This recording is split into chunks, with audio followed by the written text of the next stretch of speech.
Attention Big Blue Nation. Welcome to Kentucky Basketball Then and Now, a unique exploration of America's paramount collegiate hardwood program, featuring anecdotes and memories from the 1950s forward to the very latest on everything UK hoops. Kentucky Basketball Then and Now seats Wildcat fans front court and center. Here's Lexington native and SEC standout Gary Waddell and Owensboro native and Rupp Front senior student manager Mike Harreld. Welcome again to Kentucky Basketball Then and Now. And I'm Gary Waddell. Mike Harreld is on the phone with me. Mike, a tough Saturday for the football team. Extremely disappointing, and it was the first time I can remember that you could just see it. They didn't want to play. They weren't ready to play and didn't want to be there, it looked like. And I don't know if something happened or a little who knows. But, I mean, thank goodness, basketball, that happens quite a bit, as you know. But when you got a weekend between games, generally that should be enough to get focused on the next game and ready to play. You only have 12 a year or 13 with the bowl game. But whatever, they did not come to play. And I bet practice for the players today is not going to be something they were looking forward to. No, and they ought to be get their butts whipped today, because you're right. It was not pretty. There was not a lot of effort. We had our third string quarterback in there, one that hadn't played much. But I didn't think he wasn't a star, but I don't think he really kept us from winning. It was the overall effort, and the block punt was a fatal error. They've done that several times now, and they got away with it in the Florida game, some really stupid plays. But these last two games they lost against Ole Miss and South Carolina, some of their own stupid plays have cost them a lot. It was interesting, too. I was visiting friends, still am, down on Myrtle Beach. And of course, that's South Carolina. And several of us got together in a local watering hole to watch the game. And it was a split crowd, about half for each. And at the start of the game, the South Carolina people were saying that, they were hoping to stay within 2 or 3 touchdowns. And then as the game went on, they were getting more and more excited and obviously prevailed. So maybe that's what Kentucky was thinking, that they were going to win about 2 or 3 touchdowns and they didn't have to show up. But it certainly did look very, very dismal compared to the team we've seen play some other games.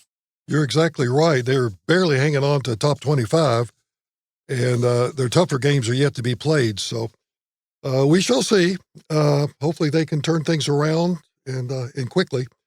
Mike, with October 15th coming up, that's a date that's etched in my memory, and I think all players who played basketball in the 60s and 70s, if you may remember, that's the first day that the NCAA allows you to have official practice.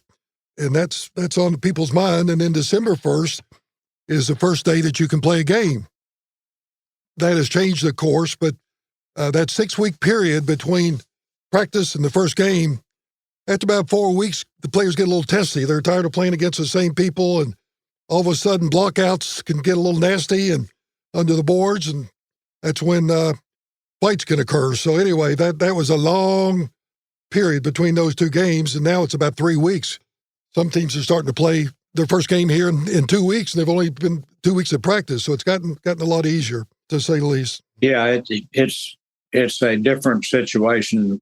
My senior year, the Rupp Front year, we did have Transylvania come in a couple of times to scrimmage, and I think we had one other team come in to scrimmage, but mainly it was just 6 or 7 days in a row, and then the next week, the same thing again.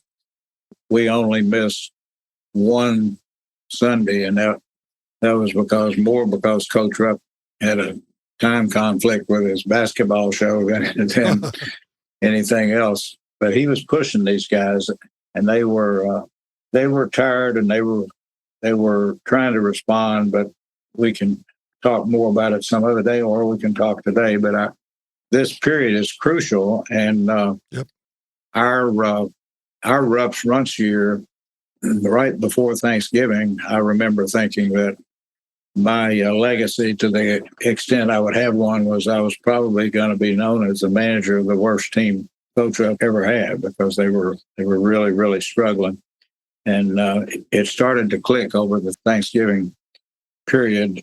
He had really just driven them. We had gone to practice every day, of course, and then on Tuesdays and Thursdays, he had us come back from about 7:30 to 8:45. So I had 2 practices those days. And I remember, as the manager, leaving my apartment to come to practice, thinking that if I saw another basketball, I might throw up. So you can imagine what the players were going through. So this is a very important period, obviously, as is, and we can talk a little later about this, the period that has just ended, or about to end, the period before October 15th, turned out really to be one of the key cogs in the success of Rupp's runs. So we can talk about that. But this is all about preparation, and it's very, very important, and it depends on who stays focused and works hard, and will be rewarded as a result of it. Mike, did Adolph believe in the early 6 o'clock morning practices? I haven't heard you mention that. No, we didn't. At least my 4 years there, we didn't have. Now, some individual players might come out, and every now and then, as a punishment for somebody who had done something stupid or broken the rule, they would have them out early in the morning running the Coliseum steps. But no, there was no regular or even scheduled practices in the mornings. Mm-hmm. But it was, very definite. Every afternoon, you were supposed to be there by 2:15, unless you had a 2 o'clock class. And then you were supposed to get there just straight from your class to the place and be on the floor by 3:15 at the latest. Right. So it's a very intense period. And, it starts every 4 years I was there. It started at 3:15, and everybody had a ball, and they were split between about 6 or 8 goals, and everybody was working on their individual moves, and it was shoot, run and get it, put it back in if you missed, and then go try another move. And there was no talking, just concentration on basketball skills and developing them.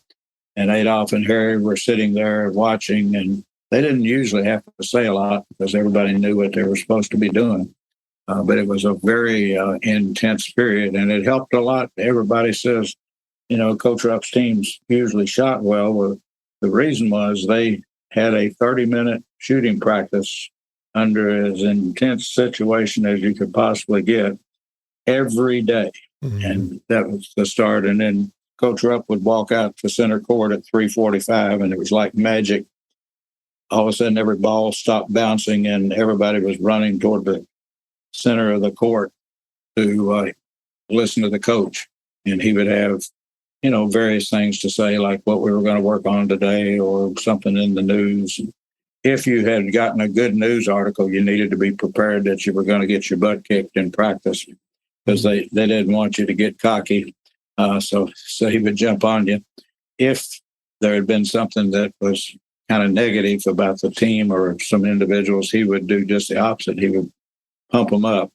So he was very sensitive to the media and to how to play the media, hopefully to the team's advantage. So I remember one of the more interesting ones that he said was our senior year, as we got toward, I guess, about 2/3 toward the end of the season. Duke, Kentucky, and Vanderbilt were the 3 top teams. Yep, I remember that. And Coach Rupp told us, and first when he started saying this, we thought he was giving us some kind of history gobbledygook, but he said, I want to tell you something that you'll see in the paper tonight that will be considered very historical. And, of course, we're all wondering, has the old man lost his brains or what? But then he said the top 3 teams in the country, Duke, Kentucky and Vanderbilt are all from the South and all white, and you'll never ever see that again. Interesting.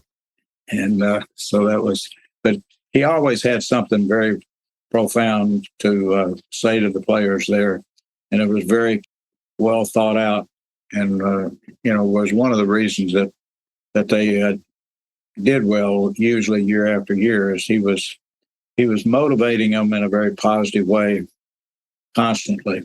And of course, then this year, my Rups Runts senior year, we can talk about this when you want to, but there was a special aspect to that year where they had done the preconditioning or the preseason conditioning program, unlike any that anybody had ever done before, I think, at least that I'm aware of.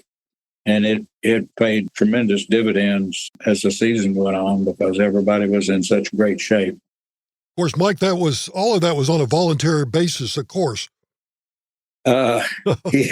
It was voluntary to the extent that if you didn't want your butt kicked, you were out there. Yeah. But it was very, very helpful to the team and very intense. Joe Hall, and that was Joe's creation, I think, all the way. Yes, Coach Hall came there. I mean, he had played at Kentucky for a couple of years and then left, I think, and went to Regis, I think it was. Yeah, Regis. Okay. And then later had coached at Central Missouri State. But this was his first year as a coach at Kentucky. And he had a profound impact on the team with his preseason program. But he also gave the recruiting a shot in the arm that paid off down the line. And he just brought some fresh blood. And, it's a real credit to Coach Rupp, as I've said before many times. Coach Rupp was very worried that somebody else would get ahead of him. He was constantly looking for how can we get better and what are others doing and does that make sense? And if it does, then let's do it and let's do it better than they do. So he was very open to new ideas. He didn't always accept them, but he listened and asked a lot of questions. And I think that's why he was so successful for so long, is that he was willing to change, even when he would try to maybe disguise the change. My sophomore year, the assistants convinced him to play that 1-3-1 press. And of course, after the first time we did it, we caught the other team totally by surprise and easily won the game. And then the media was asking him about it. And he said, I don't know what you're talking about, fellas. We were not playing a zone. We were playing a trapping hyperbolic transitional man-to-man. Yeah, that's funny. The first time they ever came out was against Georgia Tech when they were still in the conference. Yeah. And Georgia Tech, two guard, of course, then there really wasn't a true point guard, but their guards got to midcourt, saw Kentucky was in a zone, and they called timeout within 2 seconds. I mean, they totally hit them by surprise because Kentucky had never played a zone before. Yeah. And that they won that game. That may have been a reason why. I remember I was there, and they were not prepared for a 1-3-1 zone. So, Mike, talk about Joe. He did a lot of creative things. He's the first guy at Kentucky to come up with Midnight Madness. I think Lefty Driesell at Maryland was the first school anywhere. Lefty was quite crafty also and creative. But yes, there's an article my brother sent me last week. It's written by a Dana O'Neill of The Athletic. And I'm not sure if it was written 12 years ago or not, but the title of it is Inside John Calipari's Midnight Exit from Memphis to Kentucky. It was it was pandemonium. And I'm sure that happens at every school because the people in the athletic department are wondering, basketball office, am I going to have a job if he leaves and so forth. But it was kind of comical, if you remember, because the star of those 4 or 5 days was, as they referred to it, the door. That being the door, back door out of the coach's practice area or building, whatever it was used for. And some person set up a camera there so you could see the door in live time. And, people, some of them were at midnight were looking to see if Cal had left the door. And I don't know how he got out because everywhere he went that week, there were photographers and press, as you would imagine, because he was he was Mr. Memphis back in those days, and certainly beloved by the Memphis fan base. He kind of owned the city. So that was kind of, I thought, interesting. Mike, I continue to be amazed at the ineptness of college athletic directors when it comes to negotiating or renegotiating coaches' contracts. And granted, they only do it for the two main sports a couple times every 4 or 5 years, but the agent out of Birmingham, Jimmy Sexton, who represents most coaches and actually some NBA players, just runs rings around him. He and his team, he's got a huge team down there, but it's kind of not a fair fight because he negotiated them. He knows what the Georgia coach's salary. He knows what the coach got at Mississippi State, because he negotiated them, and there was no conflict of interest. So, and he's still out there doing it. As A&M will tell you, he's still pretty good at what he does. But there's a lot of cases, and A&M is a perfect example, where when Jimbo Fisher initially went to A&M in 2018, he got a 10-year, $78 million deal. And you may remember just 4 years ago, people thought that was outrageous. They couldn't believe they were going to pay him that much. Well, just before the 21 season started, A&M extended his contract through 2031 at $9 million a year.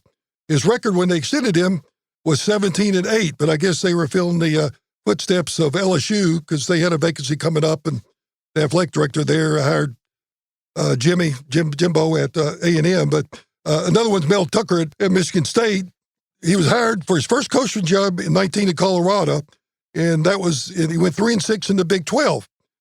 He then decided to take the Michigan State job and went 2-5 in the Big 10 his first year.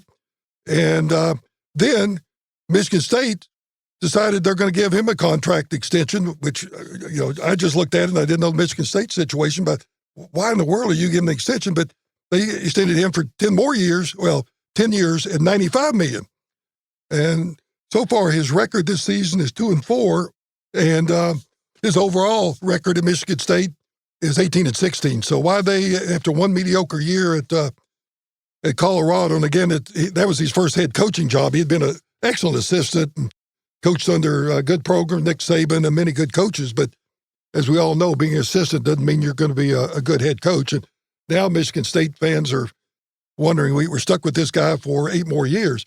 And they're probably looking forward to the basketball starting to see what Izzo's going to have. And of course, we play them in Indianapolis the middle of November.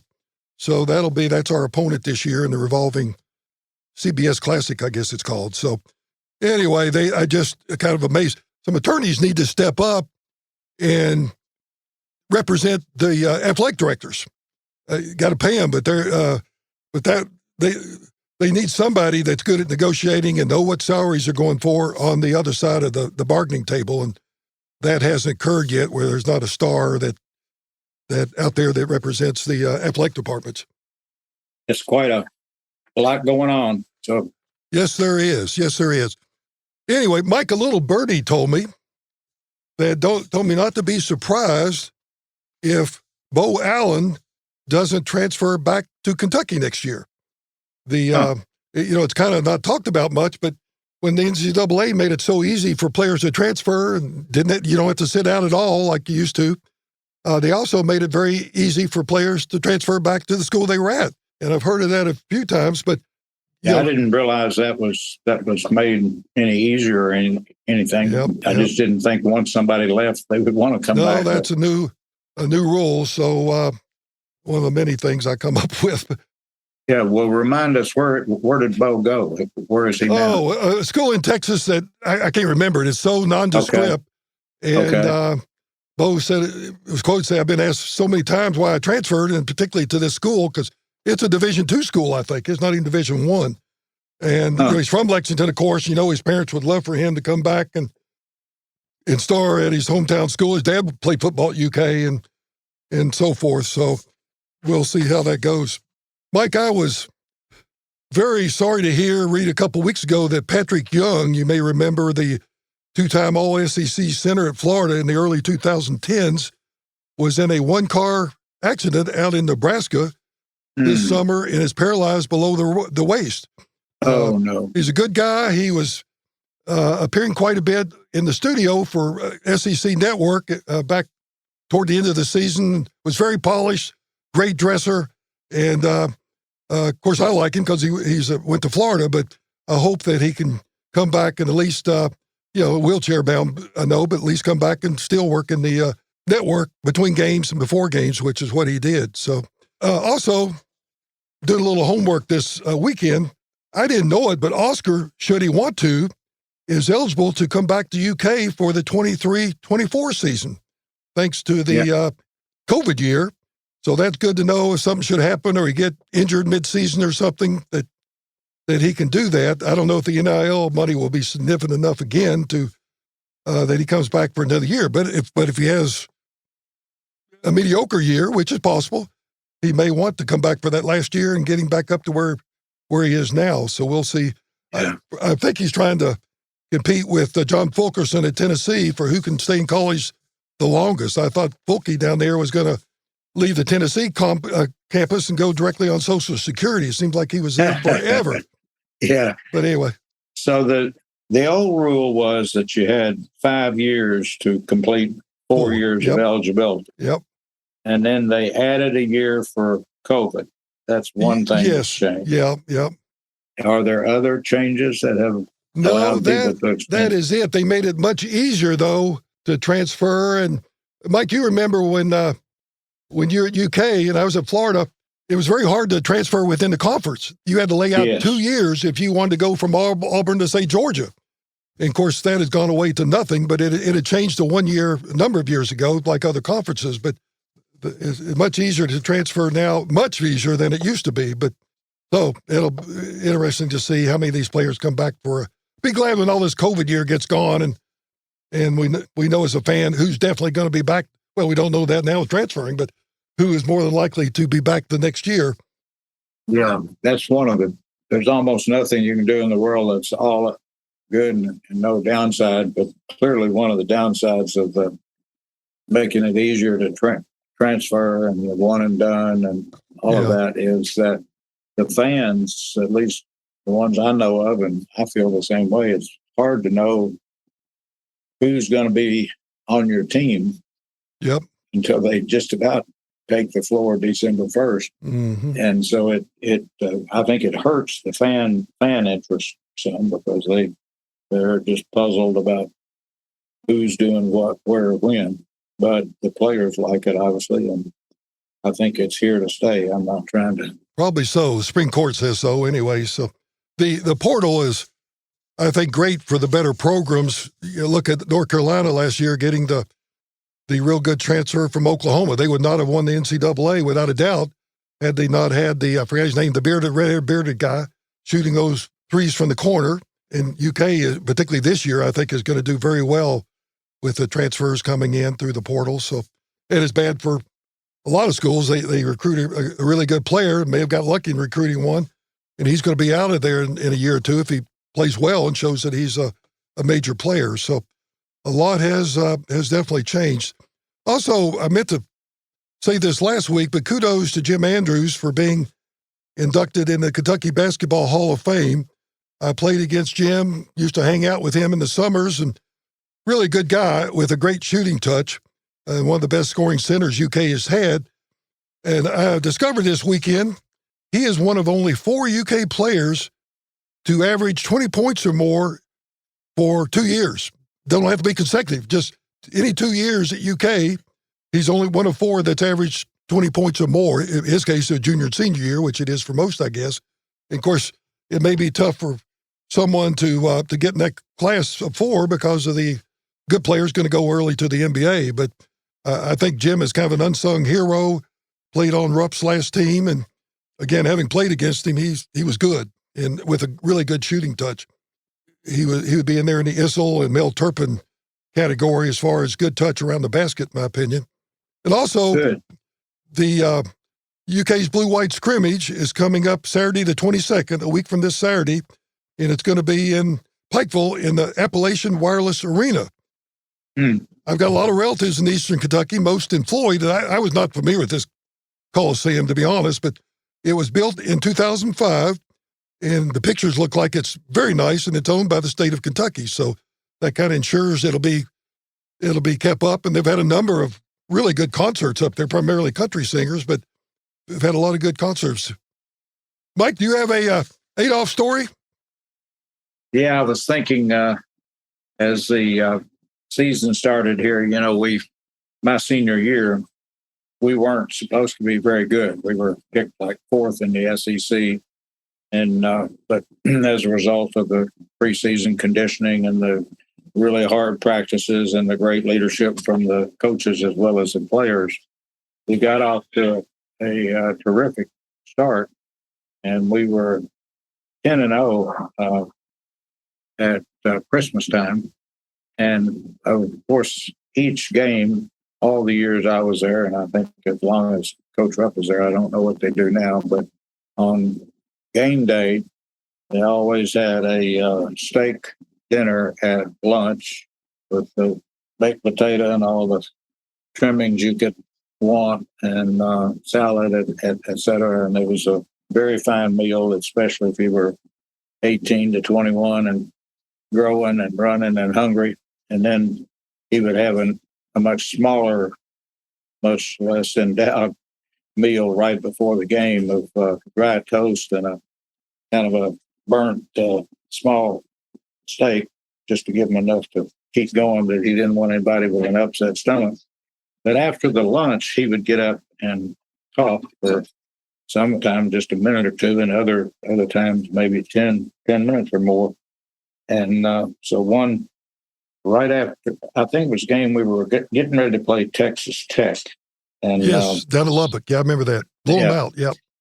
Right. And so he got up at lunch and was talking, and the theme was that they were doing a great job. They had tremendous potential to have a terrific year, and that they needed to stay focused and to really, really lay it on the line.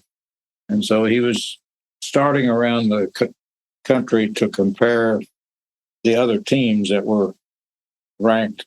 And so he talked about, of course, Duke. And at this time, Texas Western wasn't much in the picture. No. I don't think he even mentioned them. No. But when he got to Kansas, it was about the sixth team he had covered, and he was rattling on. He was going to cover about 8 or 9 teams. And he said, Kansas, they're okay, but they don't play any defense. They never have. And then he goes on to the next one and starts on the next team. And then he says, wait a minute, they did play good defense when I was there. I thought about that when you said that. Yeah. And the whole room everybody just cracked up because he had talked himself right into a corner. Yep. But he was right on about how good they could be and how they needed to stay focused. And thanks to the coaches and the leadership on that team, they did a pretty good job of that the whole year. And I'm sure at some point we'll talk about the Final Four and what happened there. But there was a lot of factors that a bunch of us always think we really should have won that game, but we didn't. So that's history. But Coach Rupp was always focused, trying to rattle the doors to get people's attention and to keep them working hard. And that was his purpose that day. He just got a little carried away about bashing Kansas and then went back and corrected himself because he didn't want anybody saying that he didn't play defense. So he always played defense according to him.